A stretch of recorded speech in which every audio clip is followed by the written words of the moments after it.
You got to catch that on Nitty TV, y'all. Yes, sir. Only on Nitty. Only on the Nitty. I'm telling y'all. Only on Nitty. Exclusive. See, we in here, man. We in here with the U.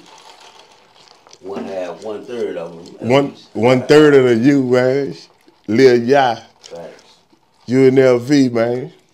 Everybody already know, man, but for the people who don't know, you know, let them know who is Lil Yah, man. What's up? It's your boy Lil Yah, a.k.a. The Hood Man, a.k.a. Mr. Yohoid Man, a.k.a. Fast Domino. Today, I'm cooling with Nitty. You wait me, what's up, dog? Man, we in the building, man. You New Orleans to the bone, Grissom. Oh, yeah. Born and raised. In New Orleans, 33 years. Born and raised. My life, yo. That you. 6 and Baron. Me, dog. Give us a little, what's 6 and Baron, man? Take us back, man. 6 and Baron is our hood. It was also the name of our first album. Yeah. It's a place where we hung every day after school and actually learned how to hustle and, you know, played the dozen and got into it with the old folks and all kind of shit. Law run-ins for days.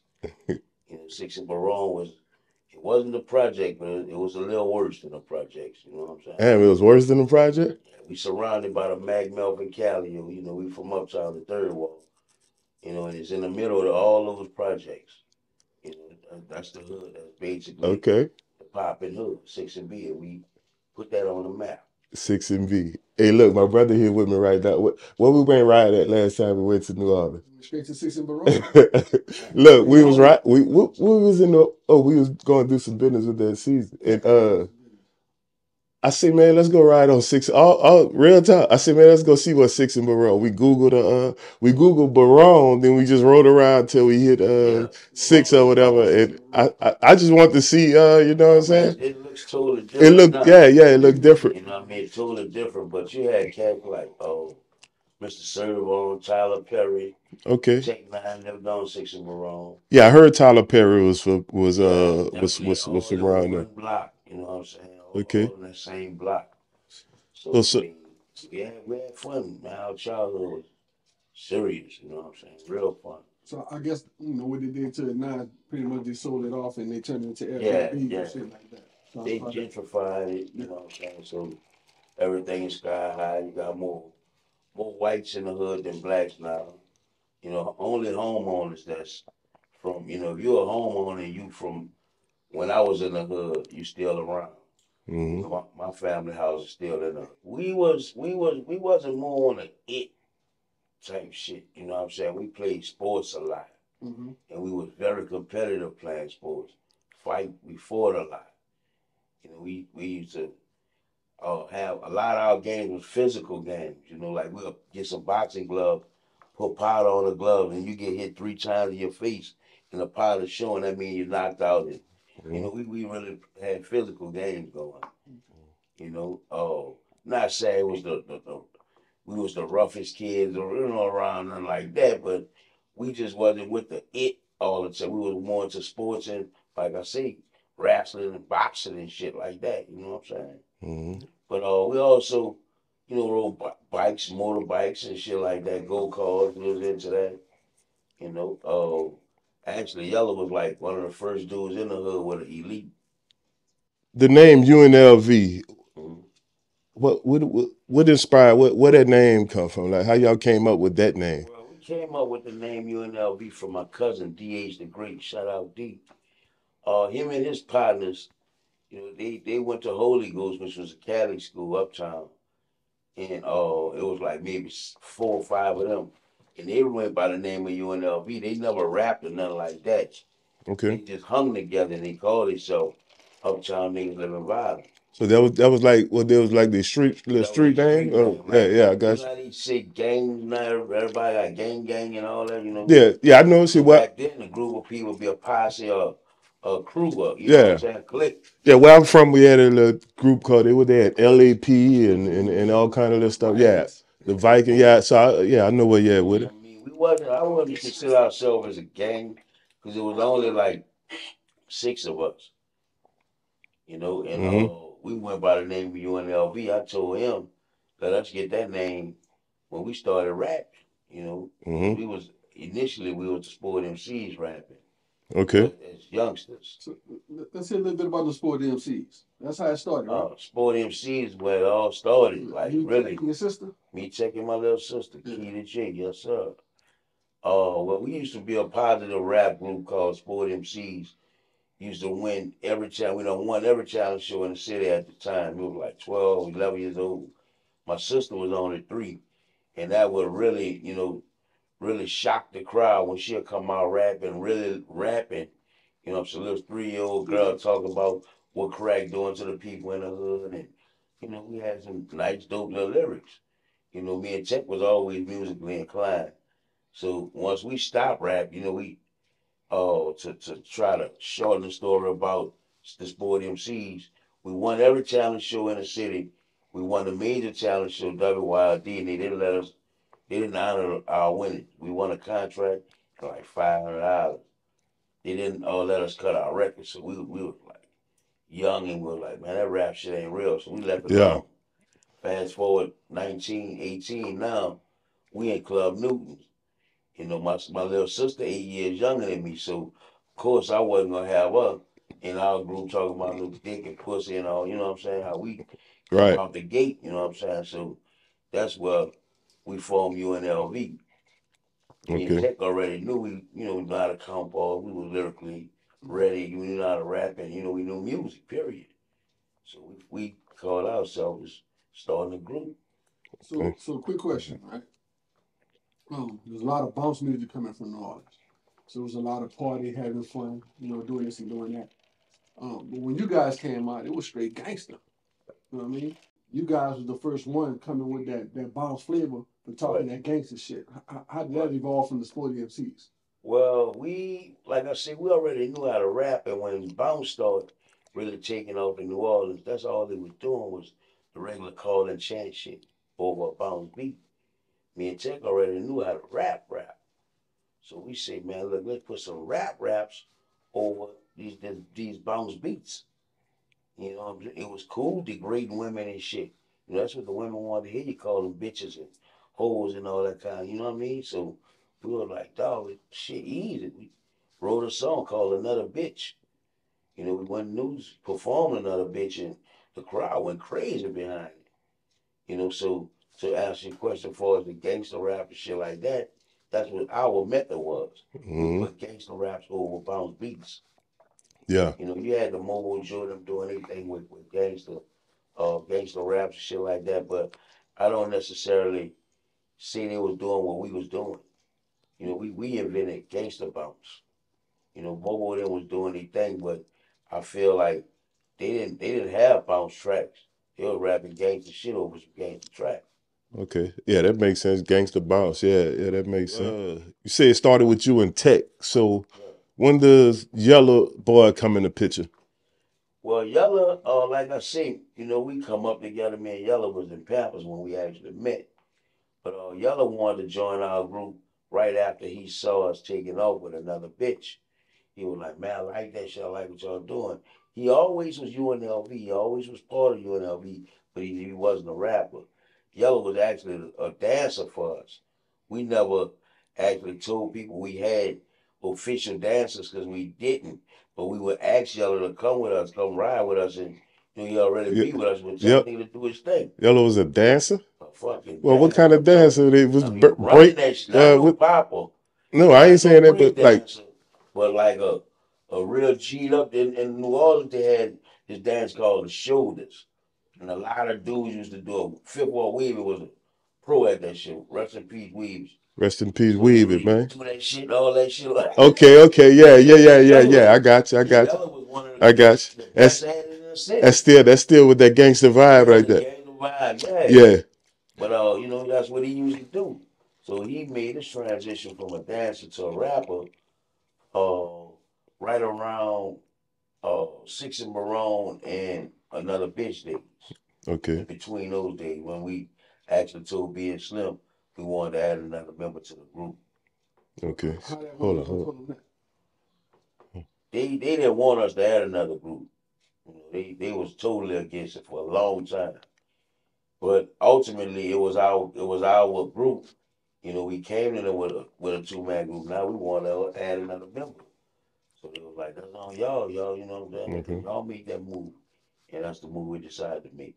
So what role did each one of y'all play in u.n.l.v? Like you, Yellow, and Tech. Like who was the lyricist? Who was the one that come with the ideas? Like Tech definitely is the lyricist. You know, okay, a lot of people say Yella is the lyricist, but Yella dope, and he had some stupid dope lyrics. But overall, Tech is the lyricist. That's what he bring to the group. The lyricist, the vibe. You know what I'm saying? Yella always had the charisma.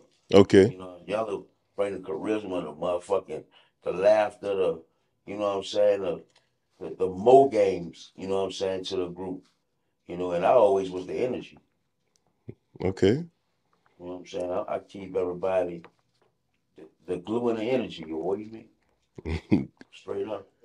Like if Yellow was still living right now, you think he would be like, you know, Soldier Slim level compared to Soldier Slim? Like, Y'all be oh man, you'll be a dog. yeah, because I heard on one you said, yeah, you would compare him to Soldier Slim. I think he would have been a calm down a lot in life, but for the music wise, Mm-hmm. you've been unfadable. Now, who that was singing? Because I still can't tell on the hook on the big song, "To Drag Him Through the River." Who that is on that hook? Tech. That's Tech on the hook. I never knew who. I never could have tell who was on that who was on that hook. Okay. Welcome home, big dude. Welcome home, Tech. Yeah, welcome home, Tech, man. So while we on Yellow, I know him and Uncle Red had a real tight relationship. Yeah, shouts out to Real. So how much of an influence you think Uncle Red had on Yellow? Because he mentioned him in a couple of his songs. Yella looked at Lorel like, you know how everybody used to slang Big Brother, whatever nowadays. Then he really looked at Lorel like a big brother. You know what I'm saying? Like, I gotta love you. You know what I'm saying? You just a little older than me, but I idol you. You know what I'm saying? You really idol Lorel. That was his dog. You know what I'm saying? He looked up to him. You know, and the song "Don't You Be Greedy," I gotta bring it up. You know, most of that was wrote by the chorus. Was wrote by Lorel and also a dude named Spider. I'm about to ask you that. Yeah. Gotta give Spider his props too. Nobody don't, a lot of people from Uptown know about that being Lorel chorus or record or whatever. But y'all wrote the whole song except the chorus. He just took half of Lorel chorus and half a Spider chorus and made a song. That don't you be But and he done it because he called himself showing love, showing shots out to Lorel. You know, Lorel was fucking with Cash Money, but he didn't really get a chance to do what he was supposed to do with him like we did. So the love he had for Lorel, he done a song for him. Yella was I wouldn't say he was a line wide, bro, but I think when he got when he started, using drugs, he just became a changed person. Yeah. That's understandable. It wasn't Yella no more, dog. It was somebody we didn't even know. Fuck, really. Right. So how y'all felt about that? We wasn't cool with it at all. Actually, after he done it, we argued for a long time about why he done it. You know what I'm saying? Because we feel like, first of all, it shouldn't even went that far because they had your check. They just didn't want to give us your check because you wasn't with us. Right. So that was behind a royalty check. It was behind one royalty check, yeah. But he wasn't there when we got ours. You know what I'm saying? And when he found out what we was at the rim shop, when he called us and told us what happened, and the first thing came out my mouth, damn dog, if you felt like that, you got a problem with B, why you ain't take it out, fight him, or what I'm saying, call him to throw his hands or something. Right. You shooting up a bigger property, dog. I mean that ain't cool. You know what I'm saying? I looked at it like, man, that shit. Women do shit like that, dog. Man. You know, you don't rock like that, y'all. You know what I'm saying? So Tech home now to prison. Tech just come home. Now, when was the last time you and Tech was home at the same time? Because I know like one time you was in, Tech was out. Right. You know what I'm saying? Maybe 15. Man. So it's been 15 years since y'all been home. 2015. Oh, 2015. Yeah. Since y'all been home the same. That's about 9. Yeah. That's going on 9 years. Yeah. We when I came home it was 2008. Okay. We released the relaunch album. That's the first digital album we ever released. And that was through Universal. Okay. And it didn't do too well because we found out our core fan base was still buying CDs. They didn't even know about downloads and all that shit. So, man, we put the relaunch out. And now it's just picking up and doing good. Now people get it now or whatever. But we put that out. We also put another song out in 2014 called True Colors, produced by the late great Trey. The True Colors. Yeah. You put me on that True Colors. I told him that. He put me on that True Colors. So that was like the last single that we released before Tech went in the beat. Okay. Man, so how it feel now, man? Y'all both home now? Y'all know y'all about to get it in. Right. We've been getting it in since what? I think last Tuesday he touched down, dog. Okay. But it's the fourth thing I'm playing on. You know what I'm saying? We got y'all dropped something already? Yeah, we haven't put anything out, but we actually got 5 new records under our belt. 2 produced by Precise. We got our Kizzle, shout out some shit, Sinister, KL. We waiting on Fresh to come through the door or something today. Okay. But yeah, we got books in the making, man. Not in the making, they actually done. We just waiting on the right situation to put these double books out. We got a movie that we about to start working on. You know, I told them about that a long time ago, but honestly, it was too much on me. I couldn't handle all that shit. So I decided to just be patient, you know, pray about it and let Tech come on and help me out with that. Right. You feel me? So the movie is definitely gonna come out. Got three tours. Okay. We got a Welcome Home Tech tour. We got a tour that we're gonna do, a versus tour with PNC. Okay. Partners in Crime. For those that don't know, shouts out PNC. We also got a 30th year anniversary tour that we're getting dates and working on, man. But how many shows you think y'all got under y'all belt since back in the game till now? Can you count? Man, it's a lot, a lot. Yeah, I know it's probably a number you can't even. A lot, bro. I'm not even capping. Oh, I know. At one time we were doing at least 4 shows a week. A week. A week. God damn. Yep.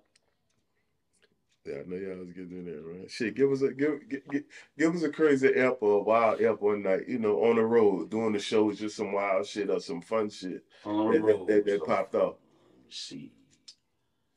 Birdman. I'm gonna give y'all Birdman up, man. All right. All right. We in Lake Charles or Lafayette. Well, y'all was in my section. Yeah, we was in one of those sections, dog. And females, you know, they would come. They came to the hotel. We had met some females at the show. But they came to the hotel and party with us, kicking the shit.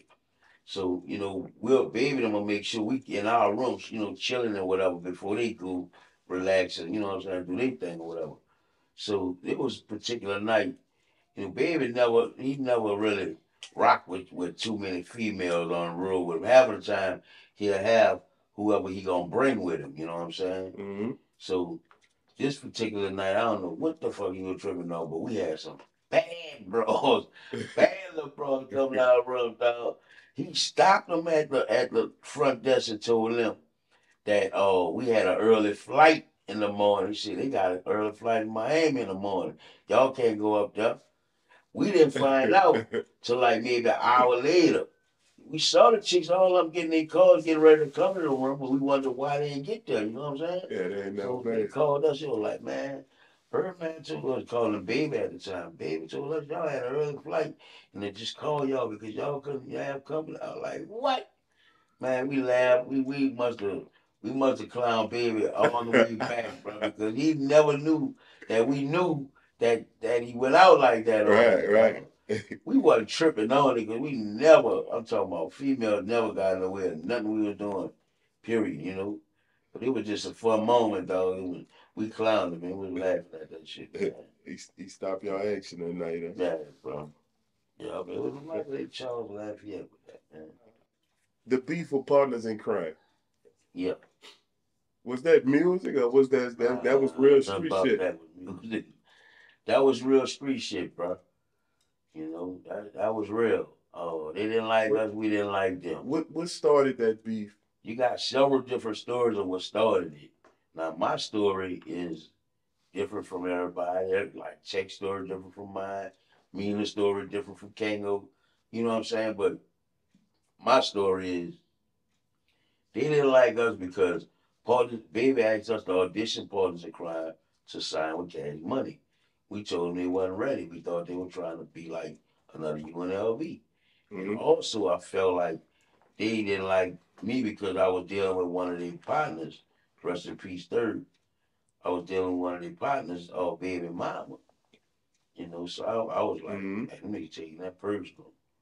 You know, so all the other beef, it was all kind of different shit going on, bro. But it was real beef and it was serious beef too. You know, that's why we deserve a tour with the real verses to let these youngsters know y'all out here beefing on wax. And everybody don't make it out like we did, because these youngsters died over this hip hop shit now, man. Yeah, real talk, man. You know what I'm saying? And it really started out in our era with Tupac and Biggie. You know what I'm saying? Yeah, fact. So we was fortunate that none of us lost our lives and none of them lost their lives in what we was going through, because 9 times out of 10 it was coming to that, dog. You know what I'm saying? So now we best of friends, you know. Shouts out to PNC. Yeah, I seen it. I respect them to the fullest. I fuck with their music. You know what I'm saying? But they still ain't fucking with the youth, man. Now so when they went and pissed on y'all set, what was y'all mind state? Oh boy. When y'all saw what they put there, they put it on the album cover too. Yeah, the album cover. So when you saw that, like, what was, you know what I'm saying? Like, what year was that? That's why that shit was going on like it was. That's why the beef level, you know, I was part of that. That's why it wasn't nothing fake about it. You know what I'm saying? Have you and Mina talk about that after? All the time. Yeah, I saw him on the. They talked about it on the No Rap cover. Okay. He got a book out too, so he put a lot of that in the book. So y'all go ahead and copy me in the book, man. Yeah, I seen him promoting it. Yeah. That was because Mina and Yellow actually got in a physical fight. Yeah, they had a fist fight in the club called Mr. B's on Washington. I mean, they ran in a blender, you know what I'm saying? But they had so many people in there, they really couldn't get it in. You know, and we couldn't do nothing with the other Prime Time and Kango. They backed off, and, you know, so many people in there. Right. It was crazy that night, man. Soulja Slim said on an interview, in 94, in 1994, you was off the porch, you was a gangster. Or whatever the term they used. Right. What was the temperature in New Orleans in 94? Well, 94 was the murder capital. And you wasn't getting whacked over no, like right now, and I ain't taking from these youngsters doing their thing, and they stepping out there, but the difference was you was getting your issue over something you did back in the days, you know what I'm saying? You had to really fuck something up or fuck over somebody or whatever. Nowadays they pop shooting. That's why so many innocent kids and shit get hit. And it wasn't going on like that. You know what I'm saying? We were the murder capital because niggas they done what they, some shit they deserved. It was inside beef. Niggas hit niggas stash. It was real beef. It wasn't no hitting the wrong person. So what was 60 Baron like in 94? It was chaotic. It was chaotic. I mean, if you wasn't around there, you wasn't coming around there hustling. So if I'm outside, I want to open up shop on 60 Baron. It ain't happening.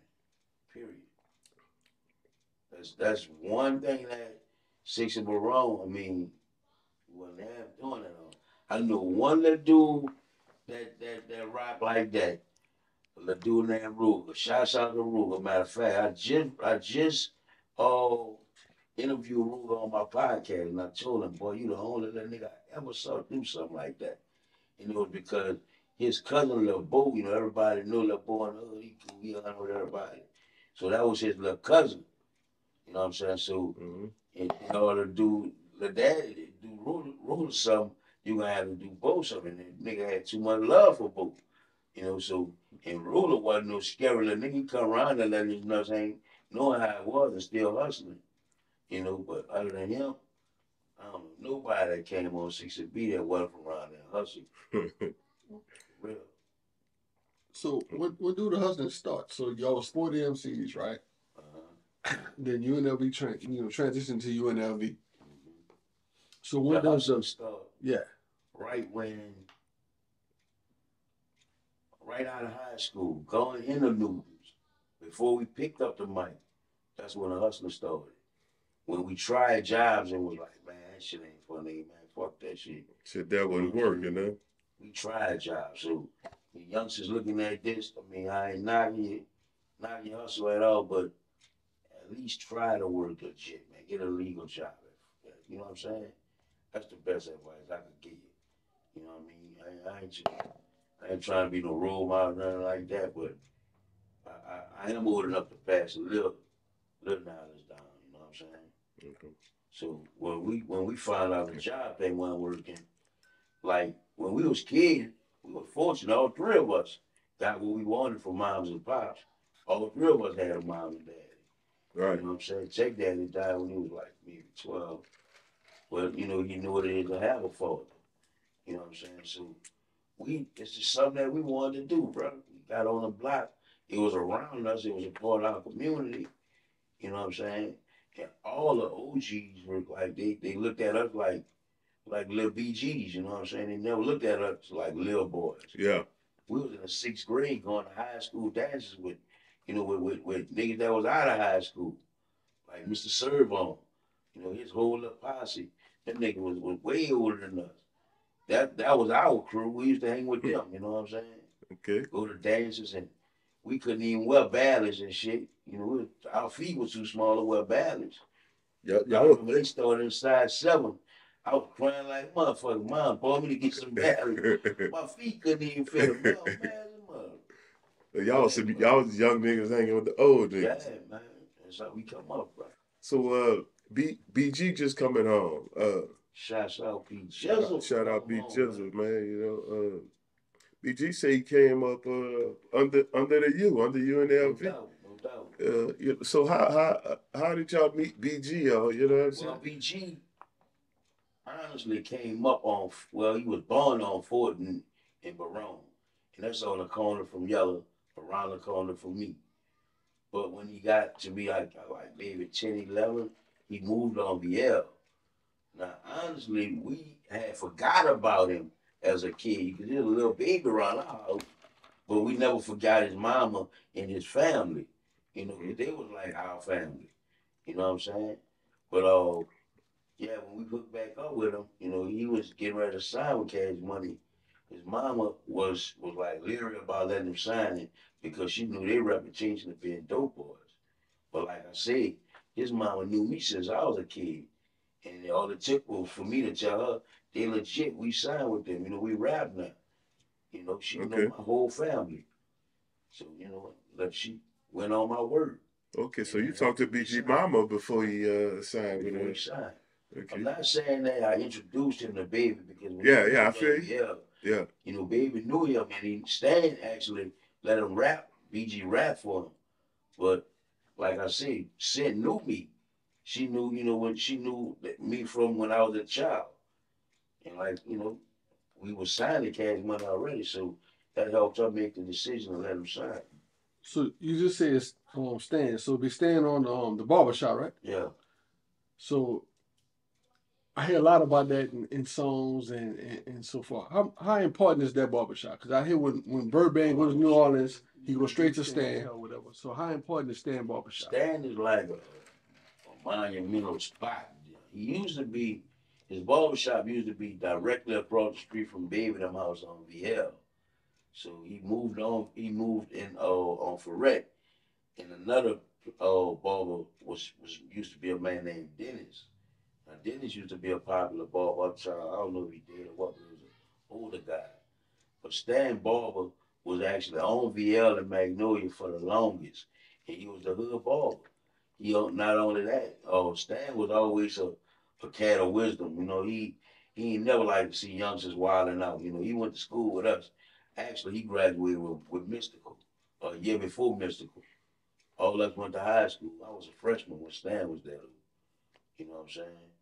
So Stan, not just his barbershop, he as a person is very important for Uptown.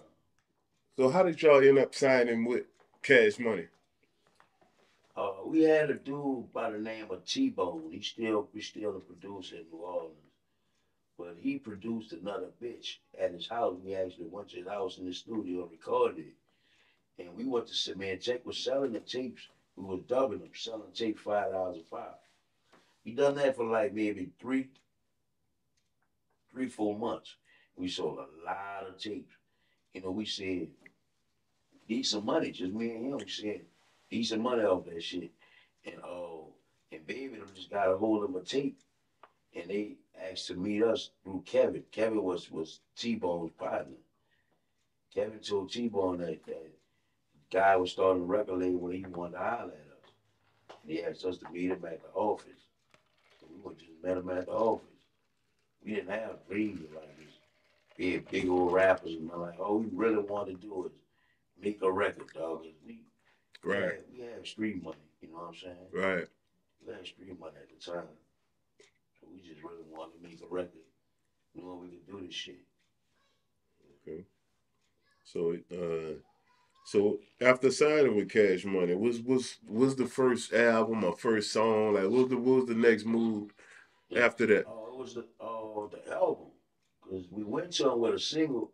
They didn't do nothing but repackage that. They didn't like bring us to the studio, let us re-record or nothing. They took the same exact song. So Manny Fresh didn't produce that track. A lot of people think that. T-Bone produced that track. And they just repackaged it and put it out. So our next move was Six and Barone, the album. Okay. Introducing them to Yellow, you know, telling them we want another member. That's the album with the song Six and Barone on it. Yes, sir. Okay. So when signing with Cash Money, who was the roster at that time? Was it you guys? We signed with Cash Money. It was PMW and Kilo G. Okay. So Miss T wasn't with him yet, or Nah. Okay. And know you shorty? Nah. Okay. Shouts out to our whole roster too, man. Yeah, I was rolling, man. Black Connection 226 and Local 580. So I'm bout it. Masterpiece stole that from y'all? Fucking right. And he took our crowd and used it for his body video. No We had shit. a concert with Master P and the Riverboat Hallelujah. And we was doing that Magma Callio album. I mean, the Magma Callio album. We sung about it. They went to throwing chairs and all kind of shit, fighting. Walls went to fighting. He took the footage from there and put it in his video. Like, no shit. Man, dude, brilliant, man. Good move, Pete. Shouts out. So you mentioned Riverboat Hallelujah, right? I hear a lot about that, right? How important was that to New Orleans hip hop scene? It was like, if you got a chance after Rumors, if you got a chance to be on the marquee in the Riverboat Hallelujah, you had to make it as a local rapper in New Orleans. So give us a Riverboat Hallelujah story whenever u.n.l.v performed. Oh, that was the one right there. That was my most memorable. That, you know, The one when P stole that footage. P done that shit, dog. But I can remember. We showed up late, and we were supposed to go on. So I think it was Slim. Slim was supposed to go last, and we were supposed to go before. We ended up going last. Slow Soldier Slim? Yeah, Soldier Slim. And that shit was weird too because you know, that was his show. We came late. What the fuck? fucked up. We were fucked up. We came in and nigga was like, man, all of them, not just us though, baby, all of them got to leave. We had to done like 3 shows on the road. Right. We got there late. So we had to go late as if it was our show. And the spotlight was on us. You know what I'm saying? So it was like, oh, Slim ain't say too much about it, but you could tell the vibe of his people in his camp. You know, they were like, man, them niggas done that shit on purpose. But it wasn't no ill feelings afterwards, you know what I'm saying? Right. You introduced Juvenile to Cash Money. Yeah. Okay. Yeah, that's my dog. Shout out Juvie. Shout out Juvie, How man. that happened was Juvie was coming for work. He was working for some agriculture people, something he was doing. He had a nice ass job. And he was at the bus stop, and I was on my way to do, I was in my van by myself, on my way to record my first on BG Chopper City, It's All On You. I mean, It's All On You album. Mm-hmm. I saw Juve at the bus stop. I was like, man, what's up, dog? Where you going? He said, I was involved with my AT. What just got off? I said, come take a ride with me. I'm going to bring you where you going. He was like, all right. Brought him to the studio. And in the car, the conversation went like, I was asking him, was he still with, I think it was Warlock or somebody he was with. He was like, nah, I'm a free agent, dog. I'm working and shit, man. What was that? I was like, man, I want to bring you Cash Money, dog. Let you meet being Slim. Now, being Slim knew of him, but he never, not once said that they wanted to sign you. You know what I'm saying? Right. I saw him and I brought him there. You know, had him rap for him or whatever. After that, it was history. It was history. It was history. You know, I ain't gonna speak on the finder's feet, but but yeah, man. You know, it was out of love, bro. So See, Juvie in that same time, a lot of people don't know. Juvie was on before Cash Money was on. Yeah, he was DJ Jimmy. Bound for the Juvenile. I mean, not DJ Jimmy. Bound for the Juvenile. Yeah, Right. like that. Being myself. In the beginning of that song, he shot u.n.l.v. out. Yeah. People don't realize that. You know what I'm saying? He shot us out. We even had a tape out or nothing. So you mentioned Soulja Slim earlier. At one time, he was supposed to do a song with you guys, right? Yeah. And what happened with that? Come up move. They did it. Come on, move. We got it done, but we went through so much to get it done, man. Baby and Slim didn't agree with people that wasn't a part of Cash Money actually featuring on Cash Money all these songs unless you was UGK. You know, Bun and Pimp had the privilege of fucking with anybody they wanted from Cash Money anytime they wanted, whatever. But, you know, this particular time we wanted Slim on our shit because we knew Slim was super talented. He was from our section. We knew him. So we like, man, fuck that. We want Slim on our album. So we bring him to the studio. They didn't know that he was getting on the song because we knew they wasn't going to let that shit fly. So we just brought him to the studio. Soon as we get him in the booth, baby was like, man, what y'all doing, man? You not getting on the record? He was like, man, fuck it, dog. Slim can't get on the way, you going to do it then. You know what I'm saying? Fuck it, we shut the studio down. Right. They shut the studio down, call it like maybe a week or two later. Man, y'all go ahead and do that record. Y'all go break Slim back, bro.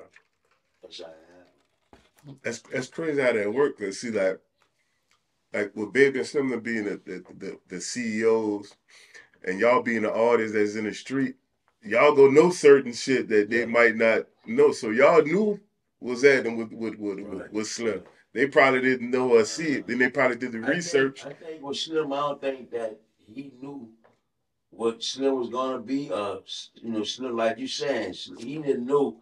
Slim who he was. Yeah. You know what I'm saying? But y'all already saw that. He wasn't on that level. You know, he was with Hype Enough at the time, and Hype Enough, shouts out to Hype Enough, but they wasn't on the level of Cash Money or Take 4 or Big Boy. Right. You know, there was a small underground label. You know what I'm saying? And I guess Baby looked at that fact, was like, man, they was small, but you know, while we chilling, man, it's what we need on this record. We got to cover this one. I know the world know, but we got to cover it on Nitty TV, man. The Mystical beef. Drag him through the river. Now that was, I know you said it wasn't Partners in Crime. That was real beef. So Mystical, that was real beef. That was music. Nah, that was what you call a hope. Okay, that was music though. Yeah, that was his music. That was something that he wanted to do. Being that we was on top of the pile when he got off in the rapping and shit, when he got out of the service, nothing wasn't fucking with us in the city. So he called himself strategizing himself aiming at what was at the top. And then with a plan that we ain't back at him, people will get to know him quicker. You know, but he earned what he got, you know, because that plan didn't work. We ain't pay attention to that shit till like maybe 2 albums down the line. That's why he dissed us on so many albums before we even told him something back. Right. We decided to diss him back. We dissed him with 2 records on 1 album. Dragon from the River and Boom Get Shot. You know? So that's both on that Uptown for Life album. Y'all go cop that too. Y'all go cop that. Digitally ready right now. How did Dragon from the River change y'all life? It was a hit record. I mean, it's our biggest record to this date. Man, that dragon from the river, man. That shit, man. I'm a DJ, man. That shit still turn shit up right now. That's great. That's crazy, bro. But I'm saying at the moment, I know y'all was already hot. Y'all was already to you, but I'm more than sure that Dragon from the River changed a lot of shit for you. It did, bro. It did, man. I mean, it enabled us to do shows where we never been before. Facts. You know, Midwest and shit like that. You gotta think, when we was with Cash Money, we never stepped foot outside of Texas. And I ain't talking about Dallas, San Antonio. Houston was the furthest we ever went. Yeah. You know, all the fucking shows we had with them dudes, whatever, that shit was inside Louisiana and in Houston. Mississippi. You know what I'm saying? Shit like that. We never, like, really stepped out, man. And Dragon, people, it was like a gift and a curse for that song. You know, when we left the label, people knew that song but didn't know how we looked because the video never was made. You know what I'm saying? So when they found out who really made the song, they sent it for us. Film. Hey. You know what I'm saying? I witnessed this with my own eyes. Mon Ami, it's a club in New Iberia. Mm-hmm.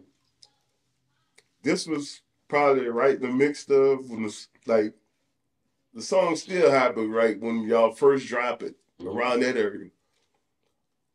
Mystical had a concert in Mon Ami that night.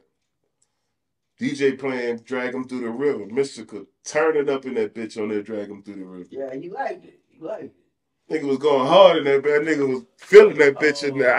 I'll never forget that shit. He's actually on our first part of our documentary. Mm-hmm. He's saying that, you know, he always felt that bitch like that song. You know what I'm saying? So with that being said, how you felt when Juvie used the beat?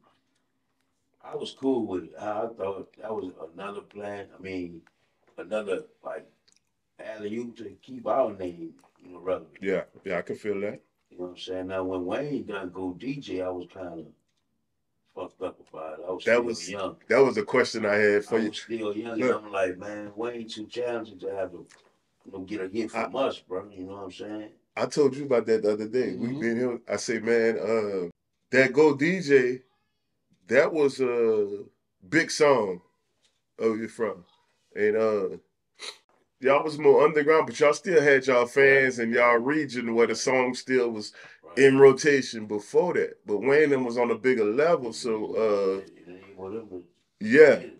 So I felt I was like, man, that's good. That's because that ain't no telling how far y'all song would have went. Cause that could have took that song could have taken that. You know, so that's how angry we was at that shit. You know, we was like fuck that shit. Yeah, I can feel that. Cool too. You know what I'm saying? But well, yeah, that's a clear win, isn't it? Go bring. When it got to Juvie, you know, doing set it out, it was cool though. Yeah, fucking right. Just going around the clock again.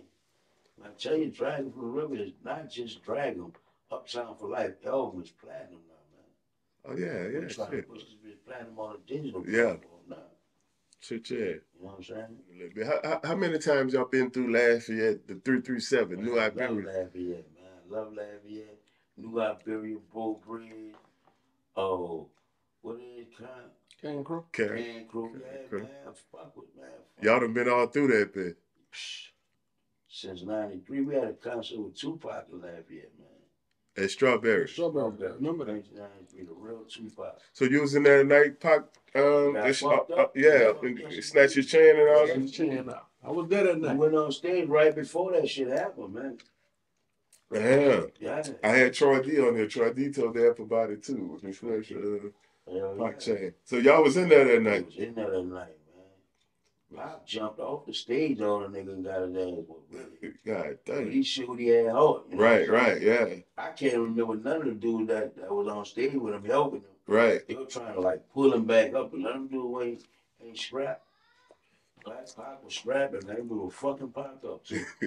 Yeah, I remember that shit. I remember we had a concert with Shaq in that bitch. Same thing happened to Shaq, but Shaq was fucking them niggas up. Yeah, I heard Shaq got in the fight. I heard Shaq got in the fight of it. Shit, man. Strawberries was off the chain. Off the chain. I remember I was in there one night when DJ Quick went through there. Yeah. And he did the same thing to him. DJ Quick got in the fight too? Yeah, man, that bitch, you gotta think, that bitch was on the back street on the corner. But nigga ain't gonna play that yet, dog. You might them some ignorant motherfuckers. Yeah, them niggas wild and that 337, man. Now, do you recall? I remember it, so I'm pretty sure you got to remember it. This in the middle of the tension and the beat. The u.n.l.v. and Partners in Crime concerts in Lafayette. Y'all did some shows together. I kind of, sort of, but not too much, bro. But y'all probably didn't know. I knew the promoters was giving the show, but I remember it vividly because I remember the beef, and I remember the flyer saying u.n.l.v. versus Partners in Crime in concert. So y'all probably didn't see the promotion side in New Orleans, right? But they was promoting the shit out of it as a u.n.l.v. versus Partners in Crime concert. Wow, big promotion. Yeah, that was crazy. And I used to be like, man, they gonna be fighting and everything. It wasn't a beef with the record labels, though. Everybody think that it was only u.n.l.v. beef with Partners in Crime and Mystical beef with u.n.l.v. Mm-hmm. It never was like the Ghetto Twins beefing with Miss T or Lil Slim beefing with Fiend. It was never none of that. It was just us beefing with two of the artists, Mystical and Partners in Crime. They did that. And same way with No Limit. It never was a No Limit and Cash Money beef. It was a lot. Cash Money. It was u.n.l.v. and Mystical beef. Right. Because they say a lot of the members when they was saying this No Limit Cash Money shit, say a lot of them boys was cool with each other and shit. Like the artists. Well, I mean, we saw that. I mean, you talked about the song you did with Soulja Slim. Yeah. Right. And then I remember Mac did that Niggas in Trouble, him and BG. You know what I'm saying? So it was love. Yeah, man. Your top 5 New Orleans rappers of all time. From back then till now. New Orleans rappers. Top 5. Top 5. I'm gonna go with Wayne, number 1. Weezy. Check, number 2. Take a fool. I see. Tim Smooth, number 3. Tim Smooth.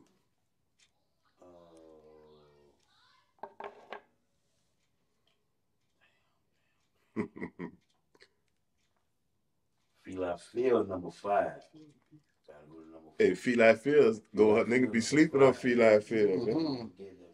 You be sleeping on Tim Smooth? I see Juvie, number 4. Juvie, yeah, Juvie definitely Juvie definitely gotta be in there. So let's talk about this Cash Money reunion too. I know we talked about it a little bit before Nitty got in the building. Yeah. All right. So my thing is, we both said it could happen, right? But I think my biggest concern would be the money piece, right? We talked about that. Right. So as big as a star that Wayne is, right? He gonna want the largest bag. Yeah. So do you really think it's possible to have a Cash Money tour? When it comes down to the money breakdown. It's possible, but the money gonna have to be split. Like, you know what I'm saying? It ain't gonna rightfully. It shouldn't be split differently. Because you getting the hot boys together. You're not getting solo artists. You're not basing this group on they solo artist celebrity. You basing it on them as the hot boys. So all y'all need to get even. You know what I'm saying? Now, I think in order for it to work, they gonna have to kick Wayne out a little more. You know, under the table or something. You know what I'm saying? They gonna have to get him. Because he probably come up with dates that he could have, and he missing out money, dealing, working with them. It's a whole bunch of shit could go down. But like I say, they'll have to make it right with Wayne, man. That'll be up to Baby Slim to make it right with Wayne. So let's say they can't make it right? And let's say it turns to a temptation situation, to where two Temptations had their own Temptation reunion, and the other ones had theirs. Is there something possible that, you know what, y'all gonna say, you know what, it's gonna be u.n.l.v, it's gonna be Miss T, it's gonna, you know what I'm saying, it's gonna be us. We're gonna do our own Cash Money thing. Y'all can do it. Y'all part of Cash Money. Like I was telling you earlier, I tried to get together with the boys and get a formal Cash Money tour. Right. It could have been like u.n.l.v, PMW, Miss T, Big Heavy, Lil Slim, everybody that's still living now. You know what I'm saying? I don't know, bro. You know what'll be lit though? Let's just say, because I don't know what the relationship at now with, with the U with Herb Leonard. If let's just say the tour do go down, but not everywhere. But when they come to New Orleans, yeah, if they bring that U and that whole, that'd be retarded, right? That'd be lit. Yeah, that'd be retarded. They come to that city and bring everybody out. Yeah. Yeah. Like Pete, didn't Pete bring T Tucker? Yeah, I was talking to him about that earlier. You think of Cash Money, right? You can't forget about Miss T, right? Like she played a huge part, you know what I'm saying, in that. So she definitely got to be on it, right? u.n.l.v definitely got to be on it. To me, growing up in Louisiana, right? Cash Money was hot, but we didn't really jump on Cash Money until u.n.l.v came out and PMW with the Pass the Weed and the Rochambeau. Right. You know what I'm saying? That's when we jumped on PMW. Right. People don't understand, like, BG and the Hot Boys, that came later down the road. You know what I'm saying? That came later down the road. Even when the other night I'm at one of my partner's house. He live out here, and there's my other homeboy. He from Ohio, right? So we talking and we talking about Cash Money, and the tour, whatever. And he talking about, Hot Boys, Hot Boys, Hot Boys. I'm like, man, y'all gotta understand, like, we was on Cash Money before Hot Boys. Yeah. We didn't know nothing about no Hot Boys. We knew PMW, you know what I'm saying? We knew Pimp Daddy, you know what I'm saying? We knew u.n.l.v. That's what we was on. Right? So like Gangsta said, you can't erase history. You can't. And that's the major part of Cash Money history, right? u.n.l.v. So in my opinion, I would love to have a Cash Money tour, but I gotta see u.n.l.v. Yeah. I gotta hear Miss T singing that Retaliation. You know what I'm saying? Yeah. I gotta hear that. BG back, man, come on. Yeah, I gotta hear that piece of it. Man. I think a reunion would be just as interesting as a Hot Boy reunion. Cash Money record reunion. Right. It'd be just as interesting as a Hot Boy reunion. Right. So BG back. Yeah, right? Gangsta. Answer. He know I tell you, I'm coming by.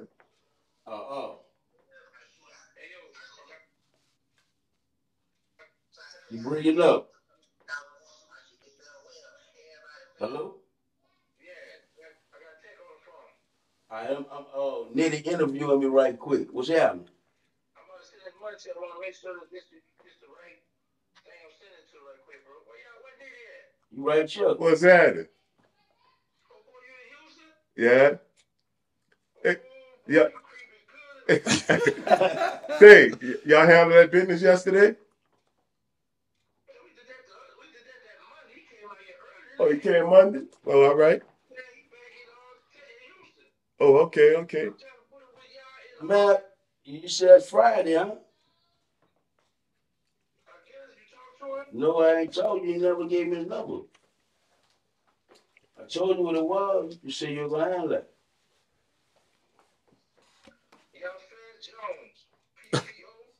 Yup, that's it. That's what that scrap. Alright.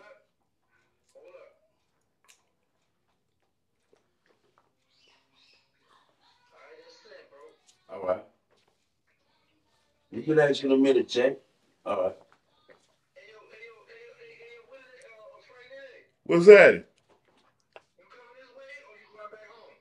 No, I'm going back home. I'm supposed to go meet our boy tomorrow. I'm gonna do him in the morning, but I gotta shoot back home. But all right, I'm gonna hit you up. Man, I'm glad Gangsta called because I forgot about that question. Which one? When you and Gangsta fight this shit. Oh yeah, man. My nigga, man, leave it up, bro. That's been a bad little motherfucker. Like you ever had a little partner and all that? This was always a little bad little kid. Yeah. Me and his big brother, me and his older brother used to run like. Okay. It wasn't my best friend, but all my dude. You know what I'm saying? And when me and him together, his little brother is always around doing some wild shit. You know what I'm saying? And that's how Gangsta grew up all the time. Then when he started shaking, you know, getting big money, nigga just always still show love. You know what I'm saying? Fuck with her. Yeah, man. that nigga show love. You know what I'm saying? Fuck with a nigga, dog. So, man, that dude relationship always was 100. Right. All that fight in jail, dog, I was tripping. Yeah. I started both of them fights tripping. So you started both of the fights? Yeah. I didn't deliberately start. I was going through something. I feel you. I was going through something, and how it happened. I mean, he had no choice but to throw his hands up. Yeah. He was in jail. You know what I'm saying? Right. But man, right after that, Gangsta house probably the first house I went to when I got out that jail. Yeah. You know, go holler at his mama, man. You know what I'm saying? I see, man. L.I.L.v, Knitted TV, man. We just got us a good one there, man. I appreciate you having me, dog. Shit, I appreciate you coming on the platform, bro. Man, I want to be on here, man. Yeah, man. You got your boy on that TV, boy, man. Got the you, man. L.I.L.v, man. Shit, that's what's up, bro. So, you know, before we get out of here, let these people know where to find you at, whoever, you know what I'm saying? Y'all can hit me up on Instagram on LIL u.n.l.v 3. I got my podcast called the Be Real 23 podcast on YouTube. Subscribe to that, man. Subscribe to that ASAP. Tell a friend, you with me?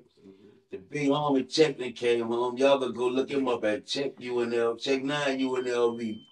You know what I'm saying? And it's be looking for big things from us, man. Our future's real bright. You with me? Already, man. Knitted TV, u.n.l.v, L.I.L.v, man. We out, man. You have to catch that on Nitty TV, y'all. Yes, sir. Only on Nitty. Only on the Nitty. Only on Nitty. Exclusive. And this is